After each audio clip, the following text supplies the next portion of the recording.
सुनाटा लगता होगा हम good morning all of you, है ना। अस्सलाम वालेकुम, वालेकुम सलाम, सत श्री अकाल। वालेकुम सलाम।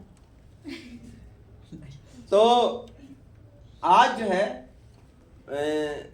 एक वीडियो आपके सामने मैं शूट कर रहा हूँ और ये एक बहुत ही अच्छी स्टोरी है महावीर की, जो आपके लिए बहुत ही लाभदायक होगी, बहुत ही आपको प्रॉफिटेबल होगी, इससे आपको बहुत फायदा होगा। तो महावीर गौतम बुद्ध की तरह एक धर्म उपदेशक थे, धर्म निर्माता थे। इन्होंने जैन धर्म को निर्माण किया, इन्होंने जैन धर्म की स्थापना की, ठीक है। ऐसे कहा जाता है कि जैन धर्म के 24 तीर्थंकर हुए। कितने हुए? 24 तीर्थंकर। जैन धर्म कितने धर्म है? 24 तीर्थंकर, है ना। 24 में से पहले जो तीर्थंकर थे जैन धर्म के, उनका जो नाम था ऋषभ देव। क्या नाम था? ऋषभ देव, ठीक है। और जो 23वें तीर्थंकर थे, जो पहले तीर्थंकर थे, उसका नाम था ऋषभ देव। और जो 24वें जो है ना, पहले ऋषभ देव थे, है ना। और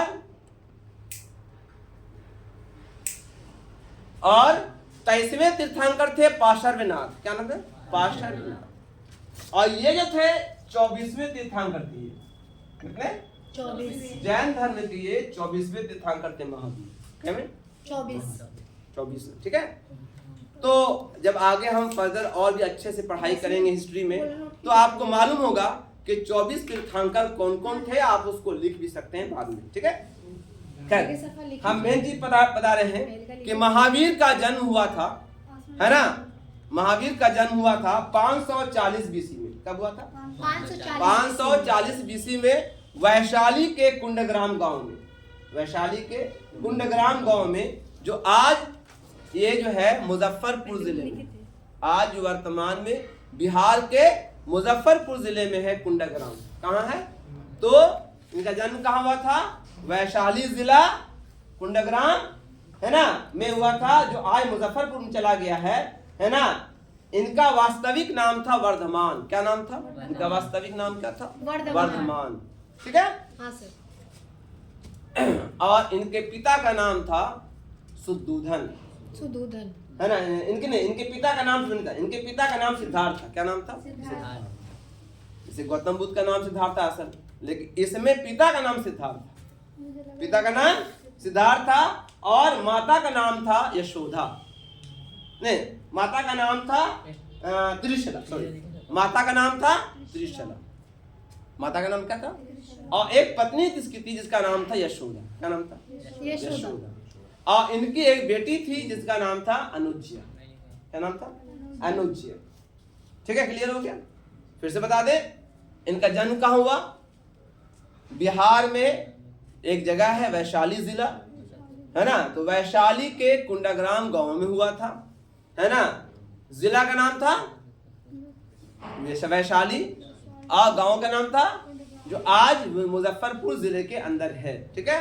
वहीं जन्म उनका हुआ था। इनके पिता का नाम था सिद्धार्थ, माता का नाम था त्रिशला, पत्नी का नाम क्या था? यशोदा, है ना। और बेटी का नाम था अनुज्या यानी प्रदर्शना। दो नाम था, एक का नाम ऐसे नाम था अनुज्या, नाम था असल नाम, लेकिन ऐसे प्रदर्शना लोग बोलते थे, उसका नाम था प्रदर्शना, ठीक है। क्लियर? समझ आ गया? इनके पिता क्षत्रिय परिवार से थे, क्षत्रिय फैमिली थी, है ना, राजा थे। इनके पिता कौन थे? राजा थे। 30 साल की अवस्था में इन्होंने घर छोड़ दिया, है ना। गौतम बुद्ध 29 साल की अवस्था में छोड़े थे, ये 30 साल की अवस्था में घर छोड़ दिया और ज्ञान की तलाश में ये निकल पड़े, है ना। और ये पहुंचे कहाँ? पावा। कहाँ पहुंचे? पावा पहुंचे। और जो है जहां ये पहुंचे वो इलाका का जो है वो था साल के ट्री के नीचे, साल के पेड़ के नीचे, है ना। और नदी का नाम था रिजुपालिका नदी। क्या नाम था? रिजुपालिका नदी के किनारे साल के पेड़ के नीचे बैठ गए और तपस्या करने लगे। और चूंकि 30 साल की अवस्था में घर छोड़े थे, कितने साल की अवस्था में घर छोड़े? 30 और 42 साल की अवस्था में इनकी ज्ञान की प्राप्ति हुई, यानी 12 साल लगा इनको ज्ञान को प्राप्त करने में। कितने साल? 12 साल के ये लगा इनको ज्ञान की प्राप्त करने में, ठीक है। लेकिन पहले उनको कितना लगा था? 6 महीना, 6 साल लगे थे। गौतम बुद्ध कितना लगे थे? 6 साल लगे थे। इनको लगा 12 साल ज्ञान को प्राप्त करने में। 12 साल, कितने साल? 12 साल। और जब इन्हें ज्ञान की प्राप्ति हुई तो इनको जिन कहा गया। क्या कहा? जिन। जिन उसे कहते हैं जिन्होंने अपने सारे ख्वाहिशों पर मतलब कब्जा कर लिया था, ख्वाहिशों को मार दिया था, है ना, जिनों पर मतलब अधिकार कर लिया, है ना, और उनको जिन कहा गया। कहा गया और तभी से इनका नाम रखा महावीर। महा का मतलब बड़ा, वीर का मतलब बहादुर, है ना। बहादुर वो नहीं जो दूसरे को 2 थप्पड़ मार दे, दूसरे को मार दे। बहादुर वो है जो अपने ख्वाहिशों, अपनी इच्छाओं पर कब्जा कर ले, अपनी इच्छाओं को अपने कब्जे में रख ले, उसी को हम लोग बहादुर कहते हैं। तो ये महावीर बने। क्या बने? और इनके मानने वाले को जैन कहा गया, ठीक है। उनको जिन कहा गया। किनको जिन कहा गया? महावीर को जिन कहा गया और उनके मानने वाले को कहा गया? जैन कहा गया। जैन धर्म का स्थापना हुई उनकी ने क्या, और 72 साल की आयु में इनकी मृत्यु हो गई। कितने साल का अवस्था में? 72 साल की आयु में इनकी मृत्यु हुई। कब मृत्यु उनकी हुई? इनकी मृत्यु हुई थी 468 बीसी में। कितना? 468, यानी 72 साल की आयु में इनकी मृत्यु। किनकी मृत्यु हो गई? महावीर की मृत्यु। क्लियर हो गया? तो ये जो है गौतम बुद्ध क्या थे? समकालिक थे। समकालिक मतलब एक काल के थे, लगभग एक ही काल के थे। क्लियर हो गया? अब आइए इनके कुछ अपने उपदेश, धर्म के उपदेश जो उनके थे, है ना। तो महात्मा बुद्ध के क्या उपदेश थे, जैसे बताया था आपको, वैसे महावीर के क्या उपदेश थे। तो महावीर का पहला उपदेश था, पहला पंच महाव्रत। पहला उपदेश था पंच महाव्रत। याद रखना, एग्जाम में आता कभी 2 नंबर का आता है कि पंच महाव्रत क्या है। तो पंच माने 5, महा का मतलब बड़ा और व्रत का मतलब कसम। 5 व्रत। 5 व्रत क्या है? पंच महाव्रत। पहला सत्य, सत्य बोलो, झूठ न बोलो, हमेशा सच बोलो, चाहे कुछ भी हो जाए। तो पहला सच्चे यानी सत्य बोलो। दूसरा अस्ते, अहिंसा। अहिंसा मत, इन्होंने भी कहा अहिंसा नहीं, अहिंसा नहीं करना है, अहिंसा करना है। अहिंसा करो यानी हिंसा नहीं करो, है ना। नंबर 3 इन्होंने कहा अस्ते, चोरी ना करो। क्या कहा? चोरी ना करो। और दूसरे के माल को देख लालच ना करो। अरे बाप, उसके पास बहुत पैसा है, तो उसको देख करके लालच नहीं करो। लालच होगा आपका नहीं, तो आप दूसरे पर हावी हो जाइएगा, है ना। तो अपनी करा, है ना, कहता अस्ते, चोरी ना करो, अपनी करा, धन का संग्रह ना करो, और ब्रह्मचर्य। इन्होंने भी कहा ब्रह्मचर्य यानी अपनी इंद्रियों पर, अपने ख्वाहिशों पर। आपकी इंद्रिय कौन कौन है? आपकी इंद्रिय कौन कौन है? कान, आँख, जुबान, नाक और दिल, ठीक है। ये पूरा आपका किडनी वो भी खत्म है तो बात बताते हैं। मारेंगे तो किडनी सब निकल जाएगा पूरा, सारा जितना पागल भी तो आप बोलते हैं सर। समझे? तो जो इंद्रियां आपके हैं, जैसे मान लीजिए किसी को देखा आंख से, है ना, आंख से देखा, दिमाग में गया, अरे बड़ी सुंदर है, बड़ी अच्छा है। उसके बाद मुंह में, फिर दिमाग में, फिर कान में, फिर दिल में, सारी बातें ख्यालात आने लगती और फिर उसको कर बढ़ते ना। तो वैसे ही यहाँ है। तो अपने इंद्रियों पे विजय प्राप्त करो। ये पंच महाव्रत बताया इन्होंने। और क्या कहा? त्रिरत्न। क्या? उसके लिए 3 काम करना है, त्रिरत्न, है ना। वहां बताया था अष्टांगिक मार्ग, 8 मार्ग, यहाँ पर 3 मार्ग बताया इन्होंने। पहला मार्ग बताया कि सम्यक ज्ञान, अच्छा ज्ञान रखो, खराब ज्ञान नहीं, गलत ज्ञान नहीं रखो, सम्यक ज्ञान रखो। क्या रखो? सम्यक ज्ञान। और दूसरा है आपका सम्यक दर्शन। सम्यक दर्शन मतलब सही सोच रखो, सही फिलॉसफी रखो। सम्यक दर्शन यानी विश्वास अच्छा रखो बाबू। खराब विश्वास जो है इंसान को बुरा कर देता है ना। खराब विश्वास, निगेटिव विश्वास क्या करता है? खराब कर देता है। सम्यक दर्शन और सम्यक आचरण, अपने व्यवहार को अच्छा रखो, अपने बिहेव को अच्छा रखो, है ना। इन्होंने तो पहला बताया पंच महाव्रत, तीसरा बताया त्रिरत्न। और फिर उन्होंने कुछ सिद्धांत दिए। क्या सिद्धांत दिया?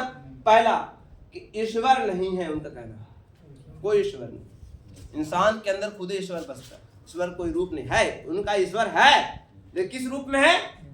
एक ऐसे शक्ति के रूप में है जो आप में है ना, हाँ आपके रूप में है वो ईश्वर, है ना, ठीक है। ईश्वर में विश्वास नहीं रखते थे वो, कहता संसार की रचयिता कोई नहीं है, नियंत्रक है। फिर उनका कहना था कि आत्मा में अस्तित्व है, आत्मा है और आत्मा हमेशा रहेगा। जब आत्मा मरता है, आत्मा कभी नहीं मरता, इंसान का शरीर भले मर जाता है लेकिन आत्मा नहीं मरती। मरने के बाद उसका पुनर्जन्म होता है, किसी रूप में चला जाता है, इनका कहना था। इनका हाँ, और कर्म का फल मिलता है, और कर्म के फल से ही पुनर्जन्म होता है, से बोला है ना।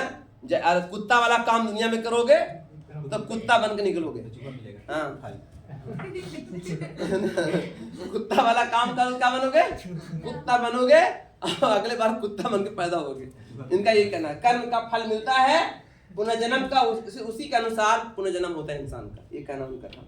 और मोक्ष कहता है कि इंसान का जो मोक्ष है, दुनिया में ही मोक्ष प्राप्त कर सकते हैं आप, मोक्ष प्राप्त, मोक्ष का मतलब इनका कहना मरने के बाद ही मोक्ष मिले, ऐसे करना है कि दुनिया में रहकर ऐसे मोक्ष नहीं मिला अपना। लेकिन उनका कहना था, गौतम बुद्ध कहना था कि मरने के बाद मोक्ष, आप दुनिया में रहकर ही मोक्ष प्राप्त, मतलब जिंदा है तो ही मोक्ष प्राप्त होता है ना।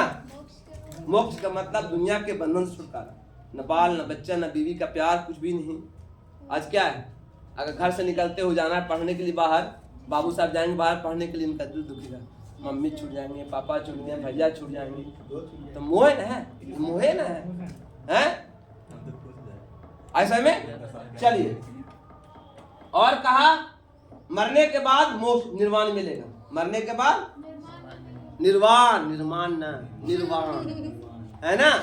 और इन्होंने कहा कि अगर तुम अपने मन से निर्वाण करना चाहते हो, अपने मन से निर्वाण करना चाहते हो, दुनिया छोड़ना चाहते हो, तो कहा रेलवे लाइन पर खड़ा जाओ,